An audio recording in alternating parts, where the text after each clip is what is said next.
السلام عليكم ورحمة الله وبركاته. أعزائي التلاميذات وتلاميذ الثانية علوم رياضية، في هذا الفيديو إن شاء الله غادي نشرحو دو زيكزيرسيس ديال لي سويت. تا هما غادي نسمو المفيد، ولكن جي سوازي دو بروبليم كونسيرنون لي سويت امبليسيت لأنه تيلعبو دور مهم وكيكونو في التمرين بزاف. إذا غادي نتعرفو عليهم خلال هاد لي دو زيكزيرسيس. أشنو هما les suites implicites et comment les étudier. Alors, commençons par l'exercice 40. Alors, pour tuter, on considère la fonction f indice n, définition R par cette expression. Alors, montre que l'équation admet une solution unique dans l'intervalle 0,1. Bien sûr, on va utiliser le théorème des valeurs intermédiaires appliquées à l'intervalle 0,1, sauf ajouter la fonction strictement croissante. Alors, d'abord, notre fonction fn est continue sur l'intervalle 0,1. Alors, par fonction polynôme, voilà, polynôme K. Donc, c'est bien clair, la justification. Donc, j'ai aussi strictement monotone. J'ai soit A et B de réel de 0,1, est-il que A strictement inférieur à B. Bien sûr, je peux utiliser la dérivée. On peut utiliser la dérivation. On peut utiliser juste la définition de la monotonie. Alors, puisque la fonction cubique est une fonction strictement croissante, strictement croissante sur 1. Et j'ai ici, je multiplie par n, j'obtiens la même. Voilà, car n est un entier positif, strictement positif. Donc, je vais additionner ceci.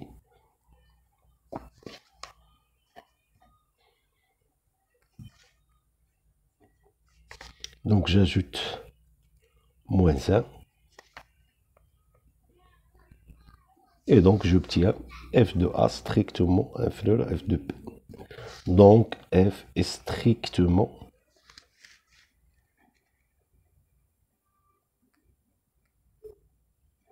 croissante sur l'intervalle 0,1. Il reste à calculer les images des bornes. L'image de 0, c'est moins 1. Et l'image de 1, c'est n. Voilà, on voit tout de suite que f de 0 fois f de 1 strictement négatif. Donc, c'est-à-dire elles sont du signe contraire. Alors, grâce à ces trois conditions, je peux affirmer, donc, de 1 et 2 et 3, je peux affirmer qu'il existe un et un seul. Voilà, ils ont désigné la solution par xn. À l'intérieur de l'intervalle 0,1, tel que fn de xn égale à 0. Et on a répondu à la première question. Grâce à la première question, c'est-à-dire à ce problème de l'équation, on a généré une suite, qui est ce qu'on appelle une suite implicite. On n'a pas de formule de xn, on a une formule de récurrence, mais seulement j'ai xn, solution de cette équation. C'est tout ce qu'on connaît, c'est solution de l'équation dans 0,1. Alors on vous demande de montrer que xn est décroissante. Alors en général, qu'est-ce qu'on fait les fonctions? Alors, bien sûr, je veux montrer qu'elle est décroissante. Il suffit de montrer que, montrons que xn plus 1 strictement inférieur à xn, c'est-à-dire strictement décroissante. Mais je connais ni la formule explicite de xn, ni une formule de récurrence. Tout ce que je sais que xn, c'est la solution de fn de x égale à 0. xn plus 1, c'est la solution de fn plus 1 de x égale à 0. Alors, en général, comment traiter ce problème? D'abord, on compare les deux fonctions. La fonction indice n et la fonction indice n plus 1 et la fonction indice n. Comment les comparer? Juste calculer déterminer le signe de leur différence. Alors, ceci, c'est x3 plus n plus 1 fois x moins 1 moins xn moins x à la puissance 3, pardon, moins nx plus 1. Alors, ceux-ci vont se simplifier. Il vous reste tout simplement, c'est x. Alors, sur l'intervalle 0,1, pour x appartient à 0,1, alors cette quantité, il est positif, bien sûr, x est positif, donc j'ai toujours fn plus 1 de x moins fn de x supérieur ou égal à 0. Donc j'ai la fonction fn plus 1 de x supérieur ou égal à fn de x. Alors l'idée est d'appliquer ceci pour xn. Pour xn, alors ça donne fn de xn inférieur ou égal à fn plus 1 de xn. Or, on sait que xn, c'est la solution de fn de x est égal à 0. Donc, je remplace par 0. Or, je sais que n plus 1, c'est la solution pour n plus 1. Donc, je remplace 0 par n plus 1 de xn plus 1, pardon, inférieur à fn plus 1 de xn. Et voilà, je vais utiliser juste la croissance de fn plus 1. On a fn plus 1 est strictement croissante sur l'intervalle, sur R, sur Twitter, mais on a montré que sur l'intervalle 0,1. Donc, xn plus 1 est inférieur à xn. Et voilà, notre fonction est strictement décroissante. Oui, j'ai pas montré qu'elle est strictement décroissante. Ils ont demandé seulement qu'elle est décroissante. Seulement décroissante, voilà. J'ai seulement besoin de xn plus 1 inférieur ou égal à xn plus 1. C'est la méthode générale. Voilà, vous comparez les deux fonctions fn plus 1 et fn. Vous trouvez la comparaison. Vous appliquez l'inégalité pour xn. Vous obtenez un membre égal à 0. Vous le remplacez grâce à la définition des termes xn ou bien xn plus 1 et vous obtenez l'inégalité ou bien la comparaison entre xn plus 1 et xn. De toute façon, là, donc notre suite, elle est décroissante.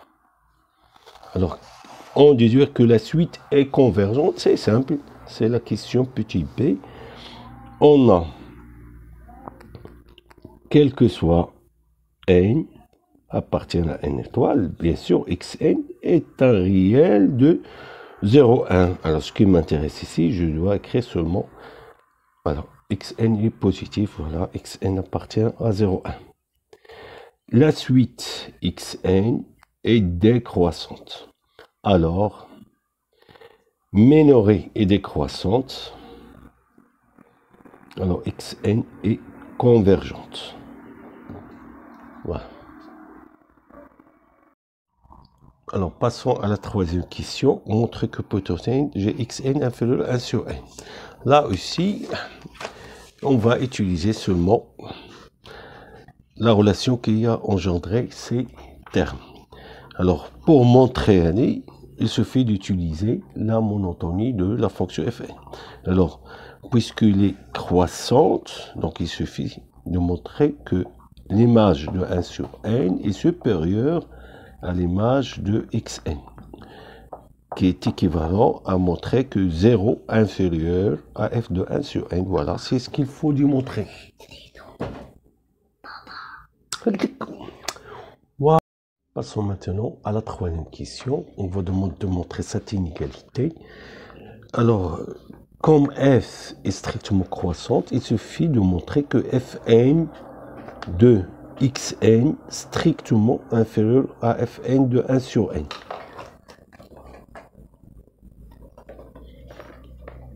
Alors ceci c'est 0, c'est-à-dire il suffit de montrer que 1 sur n, l'image de 1 sur n est strictement positive. C'est ce qu'il faut démontrer.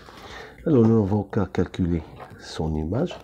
Ça donne 1 sur n au cube, plus n fois 1 sur n c'est 1, moins 1 c'est 1 sur n au cube, qui est clairement strictement positif.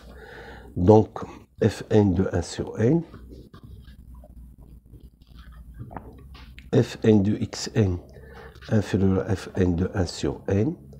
Donc comme fn est strictement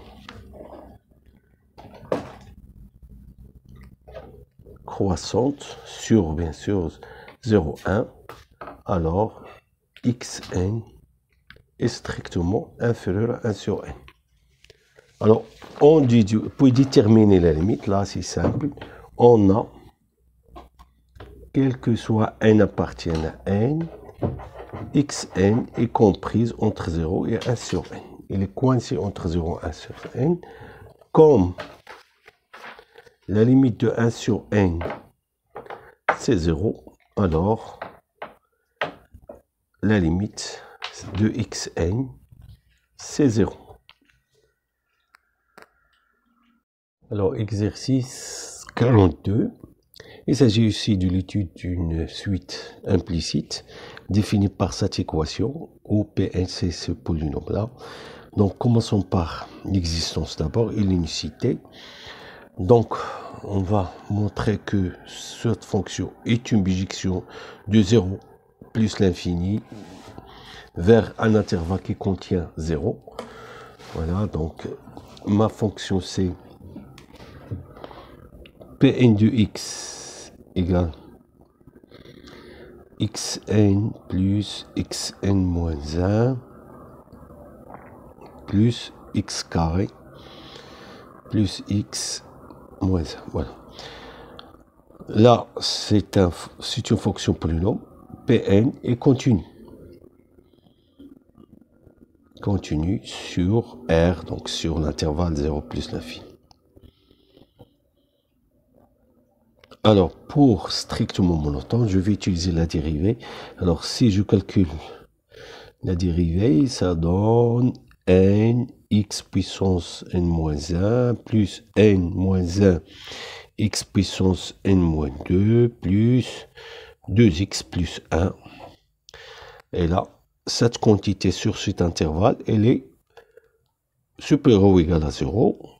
Donc, au moins supérieure ou égale à 1, qui est strictement positif. Donc, Pn est strictement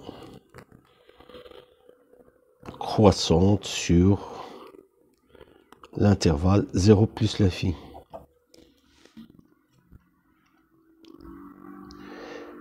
Et donc, de ceci et cela, voilà, de 1 et 2, Pn est une bijection de l'intervalle 0 plus l'infini vers l'image de 0 plus l'infini par Pn, où Pn, l'image, est donnée par la formule suivante des intervalles, l'image de l'intervalle par une fonction continue strictement monotone, c'est l'image de 0, et la limite quand x tend vers plus l'infini de Pn de x, qui va vous donner l'image de 0, c'est moins 1, et là, la limite facilement, c'est plus l'infini. Or, 0, il appartient à l'image, on voit tout de suite qu'il appartient, puisque c'est l'intervalle moins 1, l'infini, alors, je peux affirmer qu'il existe un et un seul alpha n à l'intérieur de l'intervalle, car l'image de 0 c'est moins 1, tel que Pn de alpha n égale à 0. la deuxième question, il s'agit de montrer maintenant cette suite alpha n est décroissante. Alors, on va utiliser la même méthode que l'exercice numéro 40. Donc, je vais comparer les deux fonctions P de rang n plus 1 et P de rang n. Alors, si je vois tout de suite, là, c'est l'expression de Pn de x. Alors, Pn plus 1, il serait cette expression augmentée de n plus 1. C'est bon, x à la puissance n plus 1. Donc, la différence, ça donne x à la puissance n plus 1. Or, pour x appartient à l'intervalle 0 plus l'infini, on a x n plus 1 supérieur ou égal à 0. Et donc, j'ai Pn plus 1 supérieur à Pn. Alors, je vais appliquer ceci pour alpha n. Donc, pour alpha n, j'obtiens Pn de alpha n inférieur ou égal à Pn plus 1 de alpha n. Or, Pn de alpha n, c'est 0. Et pour comparer les images par la même fonction, je vais remplacer ce 0 par Pn plus 1 de alpha n plus 1 est inférieur à Pn plus 1 de alpha n.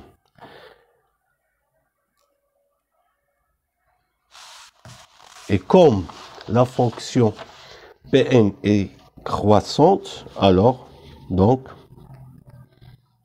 alpha n plus 1 inférieur et alpha n. Et alors, notre suite alpha n est décroissante.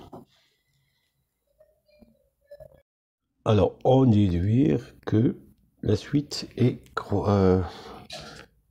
convergente. Là, il s'agit de rappeler que notre suite alpha n est minorée par 0. Car rappelons que alpha n est un réel de l'intervalle 0 plus l'infini. Et alpha n est décroissante.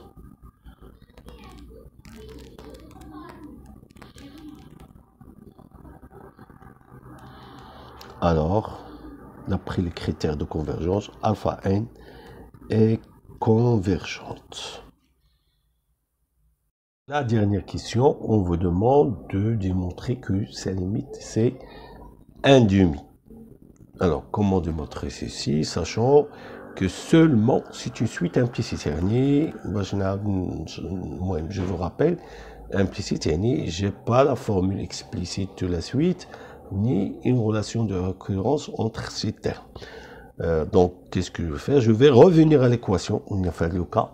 Toujours, il faut revenir à l'équation. Alors, l'équation, j'ai Pn de alpha n égale à 0. Alors, qu'est-ce que c'est que ceci? C'est la somme de ces puissances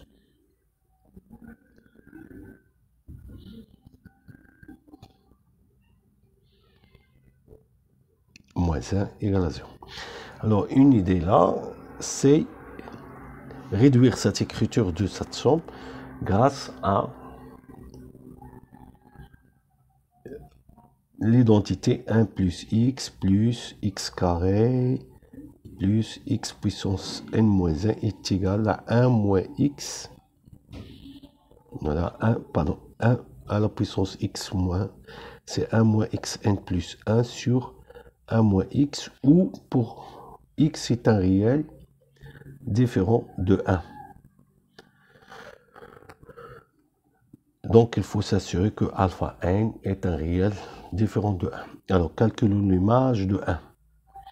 L'image de 1, ça va vous donner la somme de la puissance 1 à la puissance 1, à la puissance n jusqu'à la puissance 1 moins 1. Alors là, j'ai n plus 1, pardon, j'ai n, ouais, c'est la puissance 1 jusqu'à la puissance n, j'ai n moins 1. Alors, pour que alpha n ne soit pas 1, donc il faut prendre n au moins égal à 2. Alors, au moins n égale à 2. Pour n supérieur ou égal à 2, j'ai Pn de 1 strictement supérieur à 0, car son image serait au moins supérieur à 1. Et voilà, dans ce cas, je suis sûr et certain que il est différent. Il est même, voilà, je peux même majorer alpha n. Donc 1 supérieur à alpha n strictement, c'est-à-dire alpha n différent de 1. Donc je peux maintenant appliquer cette formule, mais j'ai besoin d'ajouter un 1 parce qu'il me manque un 1 pour appliquer cette formule.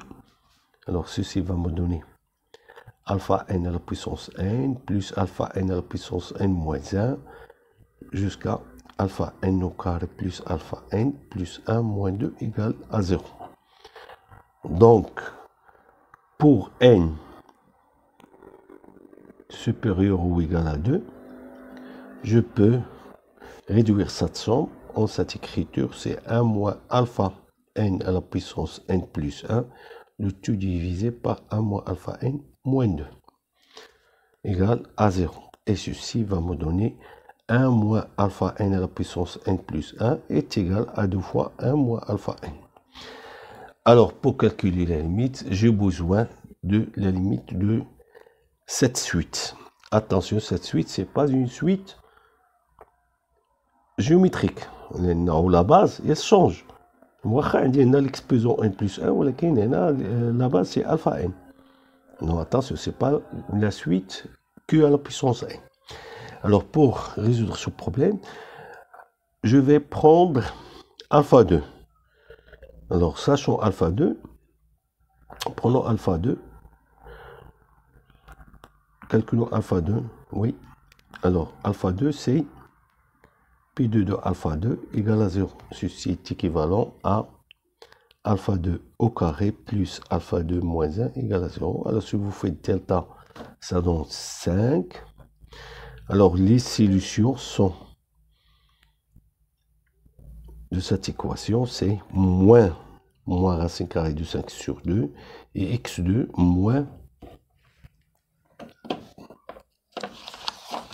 1 plus racine carrée de 5 sur 2. Donc ceci est négatif, donc nécessairement alpha 2 c'est moins 1 plus racine carrée de 2. Racine carrée de 5 sur 2. Alors pourquoi ceci? D'abord, on a alpha n est une suite décroissante, donc quel que soit n supérieur ou égal à 2, c'est à partir de 2, je m'intéresse au terme de rang au moins égal à 2. J'ai alpha n inférieur à alpha 2. Voilà, car la suite est décroissante. Donc, faisons alpha n à la puissance n plus 1 est inférieur à alpha 2 à la puissance n plus 1. Et là, j'ai, bien sûr, c'est une suite supérieure ou égale à 0. Alors, j'ai ici une suite géométrique de base alpha 2. Voilà, de base alpha 2. Alors, il s'agit de vérifier est-ce que cette base elle est strictement comprise entre moins 1 et 1. Alors, alpha 2, je rappelle, c'est racine de 5 moins 1 sur 2. Il est bien strictement inférieur à 1 et supérieur à 0. Et donc, la limite de cette suite, c'est 0. Et par encadrement, donc, la limite de cette suite, alpha n à la puissance n plus 1 égale à 0. Et je reviens à la formule que j'ai démontrée. 1 moins alpha à la puissance n plus 1 égale 2 fois 1 moins alpha. Alors, donc alpha n, donc 1 moins alpha n à la puissance n plus 1 sur 2 est égal à 1 moins alpha n. Donc alpha n est égal à 1 moins alpha n plus à la puissance n plus 1 le tout divisé par 2, c'est 1 moins. Voilà. Alors, passage de la limite. La limite quand n tend vers plus l'infini. Alors, la limite quand n tend vers plus l'infini, c'est la limite quand n tend vers plus l'infini de 1 moins cette quantité. Alors, par opération sur les limites, ça donne 1 moins 1 demi qui est égal à 1 demi. Et merci de votre attention.